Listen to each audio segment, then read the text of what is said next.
வணக்கம். இன்றைக்கி பார்க்கக்கூடிய ஒரு எளிய மருத்துவ குறிப்பு,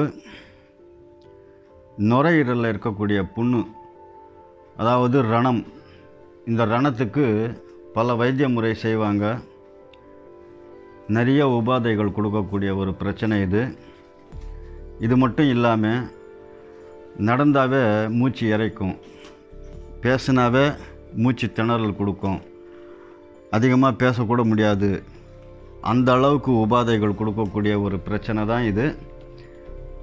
இந்த நுரையீரல் பிரச்சனை நம்ம எளிமையாக சரி செஞ்சுக்கிறதுக்கு ஒரு எளிய வழிமுறை தான் இது. பார்க்குறது ஆடாத்தொடா மூலிகை.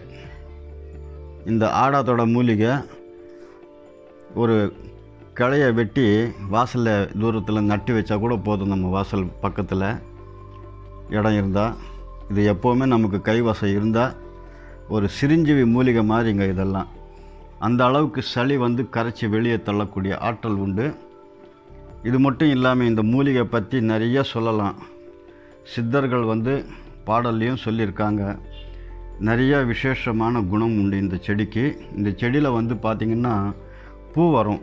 அந்த பூவும் மிக அற்புதமாக வெள்ளை நிறத்தில் இருக்கும். ஆனால் இப்போ பூ இல்லை. அதனால் ஒரு எளிய மருத்துவ குறிப்பு தான் இதுவும். நம்ம பார்க்குறது மருதம் பட்டை. இந்த மருதம் பட்டை பார்த்திங்கன்னா 2 வகையான மருத மரம் இருக்குது. இது சாம்பல் நிறத்தில் காணப்படும் இந்த பட்டை மேலே. இன்னொன்று பார்த்திங்கன்னா தோல் ரொம்ப மெலிசாக இருக்கும், செந்நிறத்தில் இருக்கும், சிகப்பு நிறத்தில். இதை எப்படி நம்ம பயன்பாட்டு செய்யலாம் அப்படின்னு பார்க்கும்போது, இந்த பவுடர் பார்த்திங்கன்னா அந்த அளவுக்கு வேலை செஞ்சு கொடுக்கக்கூடியது தான். இது அளவு காமிக்கிறேன். இப்போ எடுக்கிறது மருத மர பட்டை. இதனுடைய பட்டை பவுடர் தான் பண்ணி வச்சுருக்கோம்.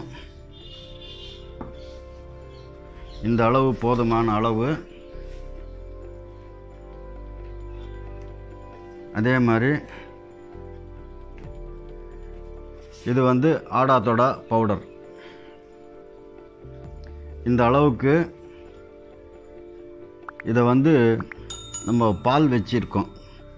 இது வெறும் பால் தான், பசும்பால் பச்சையாக வச்சுருக்கோம். இந்த பசும்பாலுக்கு பதிலாக 100 மில்லி வெள்ளை ஆட்டு பால் இருந்தால் மிக அற்புதமாக வேலை செஞ்சு கொடுக்கும் நம்மளுக்கு. வெள்ளை ஆட்டு பாலில் இருக்கக்கூடிய மகத்துவ குணம், நிறையா குணம் உண்டு. அந்த அளவுக்கு மருத்துவ குணம் நிறைஞ்ச ஒரு பால் அப்படின்னு சொன்னால் வெள்ளாட்டுக்கு பாலுக்கு நிகர் எதுவும் இல்லை அப்படின்னு சொல்லியிருக்காங்க சித்தர்கள் எல்லாம். அந்த வகையில் இந்த பவுடர் 2ம் பாலில் போட்டு மிக்ஸ் பண்ணி நல்லா கலக்குங்க. கலக்கி தண்ணி கரைச்சலாக ஒரு 200 கிராம் கூட சாப்பிட்லாம், 100 கிராம் கூட சாப்பிட்லாம். அந்த அளவுக்கு மிக அற்புதமாக வேலை செஞ்சு கொடுக்கும். 2 நாளைக்கு ஒரு முறை சாப்பிட்டா போதும். ஏன்னா 2 சிட்டிக்கை 3 சிட்டிக்கை எல்லாம் சொல்லுவோம். இந்த நுரையீரல் சம்மந்தப்பட்ட புண்ணுக்கு மட்டும் இந்த பவுடர் ஒரு அரை ஸ்பூன், 1 ஸ்பூன், ரொம்ப கம்மியாக இது சாப்பிட்ணும். இது சாப்பிடும்போது என்ன ஆகும்னா மூச்சு இறைச்சல் சரியாகும். இந்த நுரையீரலில் எரிச்சல் இருக்கும், வீக்கம் இருக்கும். அந்த வீக்கம் தெரியாது நமக்கு. ரொம்ப முத்தி போனால் வயிறு ஒரு சைடில் நுரையீரல் இருக்கிற பகுதியில் வீங்கிடும். அப்போ தான் இங்கே வீக்கம் இருக்குது அப்படின்னு சொல்லி நம்ம நிறையா மருத்துவம் செய்கிறதுக்கு முயற்சி செய்வோம். அதெல்லாம் வராத முன்ன இந்த முறையெல்லாம் செஞ்சிங்கன்னா இதில் எல்லாம் எந்த ஒரு தவறான பக்க விளைவுகள் வர்றதுக்கான வாய்ப்பு கிடையாது. எல்லாமே சாப்பிட்ற வஸ்துக்கள் தான் மூலிகைங்க. மிக விசேஷமான ஒரு மருத்துவ குணம் செஞ்சு நமக்கு கண்டிப்பாக இந்த நுரையீரல் புண் சரி செய்யும். இந்த ரணமும் சரி செஞ்சிடும். நுரையீரல் பார்த்திங்கன்னா அப்புறம் நல்லா செழுமையாக இருக்கும். அந்த அளவுக்கு வேலை செஞ்சு கொடுக்கக்கூடிய மருத்துவம் தான் இது. இந்த முறையை சொல்லியிருக்கோம். உங்களுக்கு பிடிச்சா லைக் பண்ணுங்கள், கமெண்ட் பண்ணுங்கள். பரிபூர்ணமாக குணம் காணலாம். நன்றி, வணக்கம்.